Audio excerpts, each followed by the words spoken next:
Okay, so let's continue looking at some archaeological methods. Last time we were talking about finding sites, locating sites. This is where survey comes in because archaeologists can't depend on a lucky break or an accident to discover something new. They have to go and look for these things themselves. And so survey is locating archaeological sites against the geographic background. So how does this work? Well, you could look sometimes for some obvious things, like in the Middle East or the Near East. We talked about tells, these occupation mounds. All these tells that you see here are human created over many thousands of years. They're unintentional and they're not natural.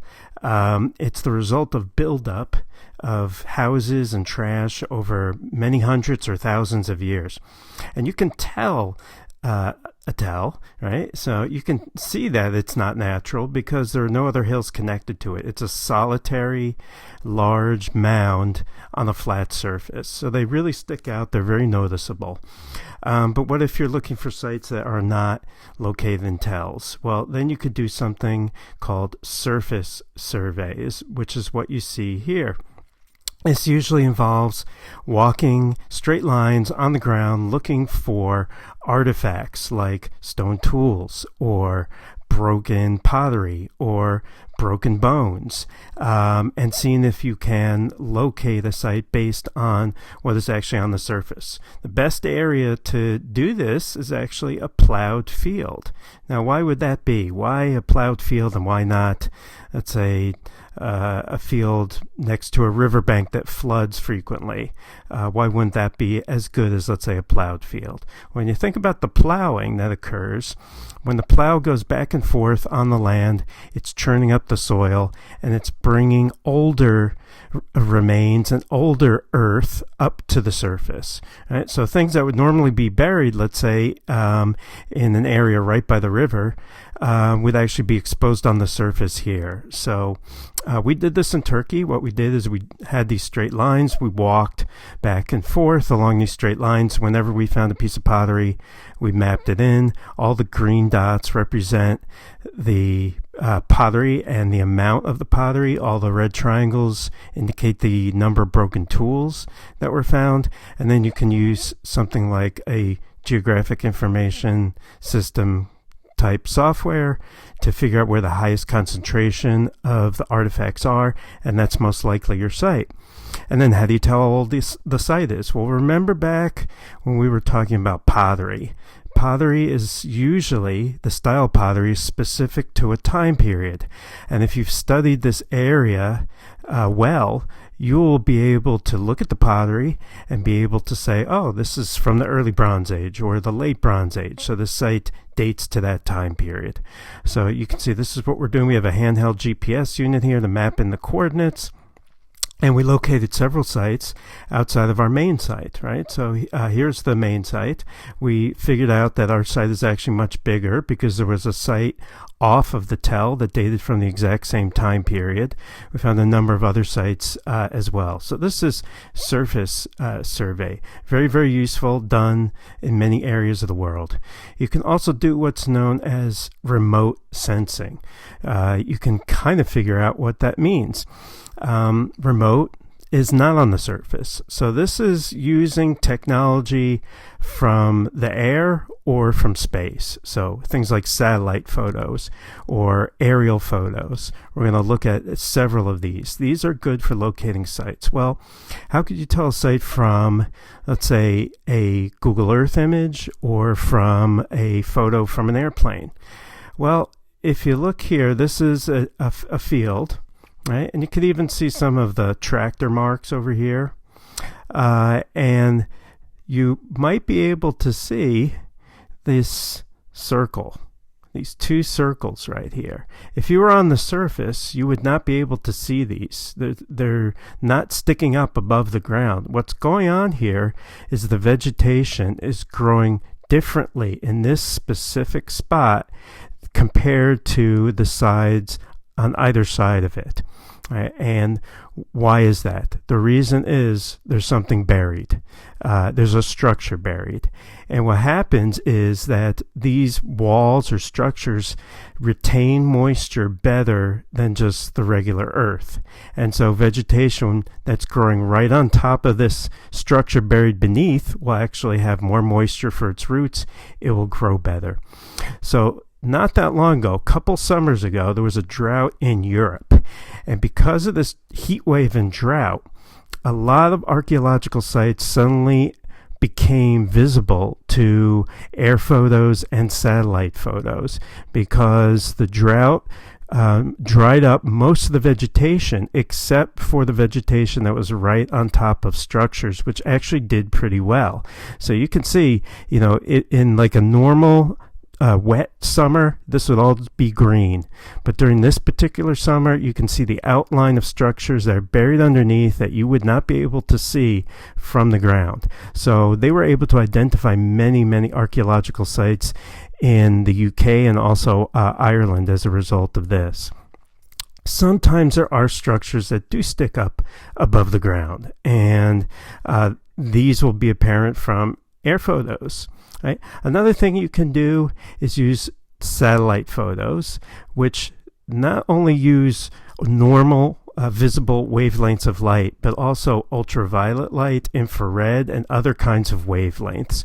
And what these do is to actually make other things visible that would not normally be visible, let's say, to the naked eye under normal standard light. The reason why that is because densities of soil might absorb or reflect different wavelengths of light differently. So this is an area of Egypt where you could see under normal, this is like what you'd see on Google Earth, normal wavelengths of light. This is infrared. And now you can actually see the outlines of buildings all throughout here. Right? So you get a real idea of actually what is there. Right? So you could kind of see the same image here. So this is area outside the Tanis, normal wavelength of light using the infrared, and now you can identify where things are. So this is very, very useful in areas around the world as well. But what about tropical rainforest? We know with tropical rainforest, the trees are going to cover most of the ground. Well, there's a technology to deal with that as well, and it's called LiDAR. This is a little video that shows the use of LiDAR in the area around Angkor Wat. How effective this technology is, and it's not only being used in Cambodia around Angkor Wat, but also in the Maya region. So this gives you an idea of what, again, an aerial photo would show you. You see one temple, but that's it. Using LiDAR, you're able to strip the rainforest away from the picture and actually see what the surface has, and you can identify pyramids and other structures as well. You could also do this without using this technology, but in a more limited way, using Google Earth. But the benefit of Google Earth is it's free. It's available to everybody. So this picture is from Italy. It's from a couple of years ago. You can see, 2005, so more than a couple. A guy in Italy wanted to Google Earth his property. This is his house.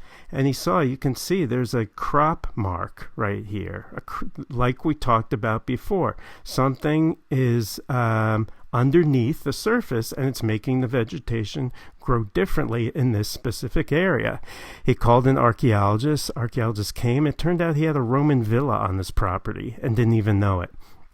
So Google Earth is a great tool as well. Okay, other things you can do. So those two things, aerial remote sensing and surface survey, are great for locating sites. Once you found a site, what if you want to see what's sort of below the ground without actually excavating yet? Well, you could do something like subsurface detection. That is, you can actually try and peer into the ground. Well, how do you do that? Well, it's a very similar technology to ultrasound, right? If you want to see inside a woman's uterus to look at, the gestating baby, you would use sound waves, and it's the same kind of technology, and it's called ground penetrating radar. Right? So it's the same use of acoustic waves, right, penetrating the soil, bouncing off of, let's say, walls differently than it would just, let's say, ordinary soil, giving you a signal, and then creating a picture from that. So you can get an idea of what's below even before you start excavating. There are other ways to do this. You can use electricity that's between probes, and you walk and you move these probes. You can use magnetism, again, where if there's a wall in between the probes, it's going to interfere with the magnetic field differently than, let's say, a hollow space. And you can end up getting a picture from that. And then once you have a site, you might decide it's then time to excavate. Excavation is a destructive science. If you excavate a tell, like you see here, this is looking from the top of the tell to the bottom edge of the tell, and you can see the different layers.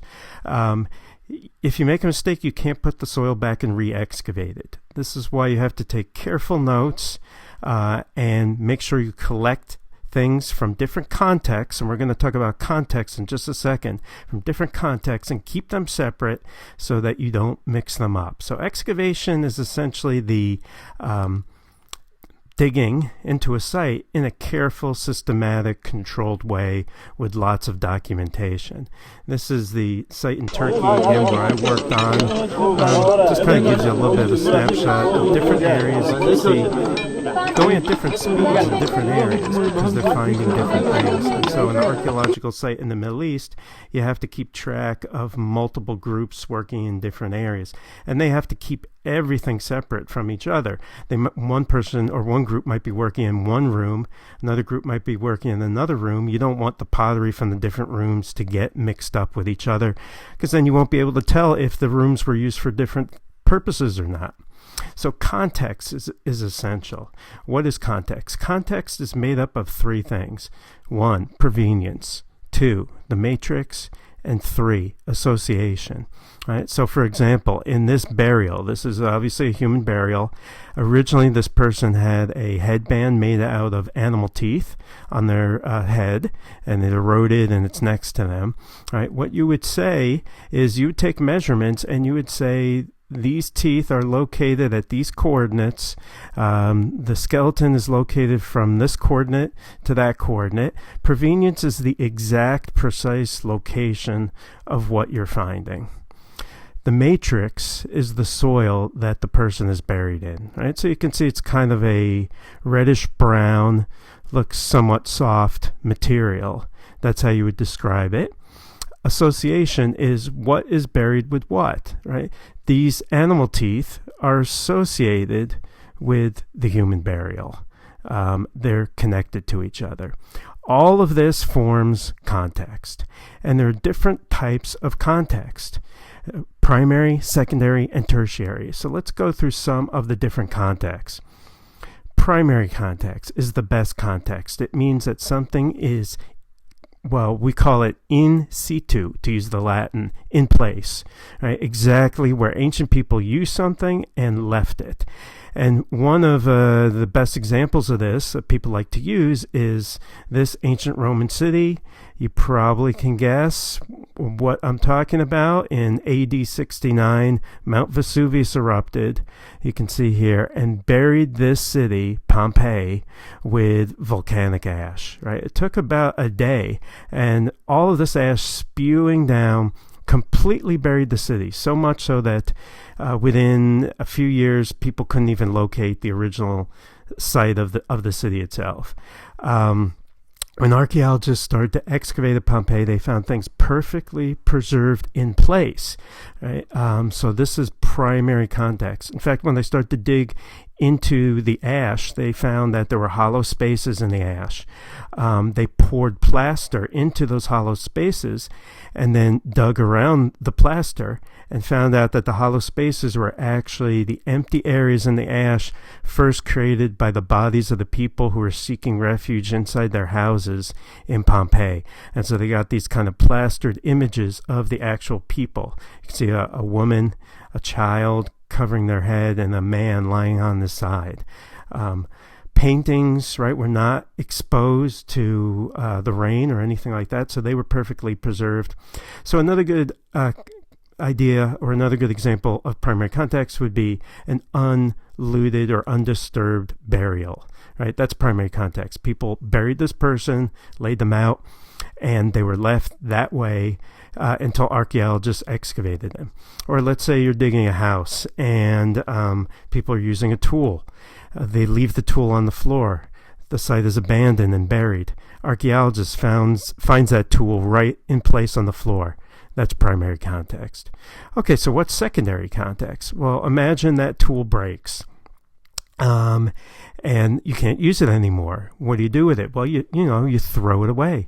You'd usually throw it in a trash pit. So a trash pit is a good example of secondary context. Why is it secondary? Because it's not primary. It's one step removed from the primary use of that object. It's secondary, right? You would never say, oh, this stone tool that I found in this trash pit was used in this trash pit. No, this is where it ended up after they threw it away. So trash pits are usually secondary context. Finally, tertiary context are some of the worst contexts in an archaeological site. This is even one more step removed.